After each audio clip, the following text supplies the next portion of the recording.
పులి బిడ్డ, ఈ గడ్డకు చెందిన పులి బిడ్డ ప్రజాపాలన ప్రభుత్వానికి ఆ రోజు లాల్ బహదూర్ స్టేడియంలో లక్షలాది మంది సమక్షంలో కోట్లాది ప్రజల అభిమానంతో శ్రీకారం చుడితే ఇచ్చిన ప్రతి మాటను నిలబెట్టుకుంటూ మరి డైరెక్ట్గా దావోస్ నుంచే తన ఊరికి వచ్చాడా అన్నట్టుగా ఇటు పల్లెలు, పట్టణాలు, మండలాలు, జిల్లాలు, హైదరాబాద్ మహానగర వికాసం కోసం నిరంతరం కృషి చేస్తున్న గౌరవనీయులైన ముఖ్యమంత్రి గారు జ్యోతి వెలిగించి కార్యక్రమాన్ని శుభారంభం చేస్తారు.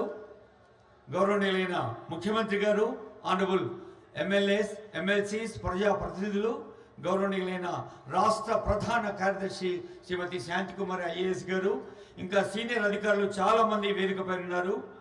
ప్రజాప్రతినిధులందరికీ, సీనియర్ ఆఫీసర్స్, మన చీఫ్ సెక్రటరీ గారు, అలాగే సెక్రటరీ సీఎంఓ మాణిక్రాజ్ గారు, principal secretary PR&RD Lokesh Kumar గారు, సెక్రటరీ హౌసింగ్ బుద్ధ ప్రకాష్ గారు, ఎండి హౌసింగ్ గౌతమ్ గారు, జి రవి ఐఏఎస్ గారు, సి జానా గారు IAS, commissioner civil supply DS Chauhan గారు ఐపీఎస్, గోపి ఐఏఎస్ గారు, యస్మిన్ బాషా ఐఏఎస్ గారు, ఇంకా అగ్రికల్చర్ ఏడి విజయ్ కుమార్ గారు, మన జిల్లా కలెక్టర్ సిక్తా పట్నాయక్ గారు, ఏసీ రెవెన్యూ బెన్షాలోన్ గారు, మేడం గరిమా ఐఏఎస్ గారు, కాడా స్పెషల్ ఆఫీసర్ వెంకటరెడ్డి గారు, టీసీబీ చైర్మన్ విష్ణువర్ధన్ రెడ్డి గారు, అందరికీ స్వాగతం పలుకుతుంది వేదిక. ఈ వెలుగుతున్న జ్యోతి మన ఈ గ్రామం నుంచి ప్రతిష్టాత్మకంగా ప్రజలకు ప్రత్యక్షంగా ఉపయోగపడే ఇందిరమ్మ ఆత్మీయ పథకం, రైతు భరోసా, రేషన్ కార్డులు, మరి ఇందిరమ్మ ఇళ్ళు, ఆత్మీయ భరోసా.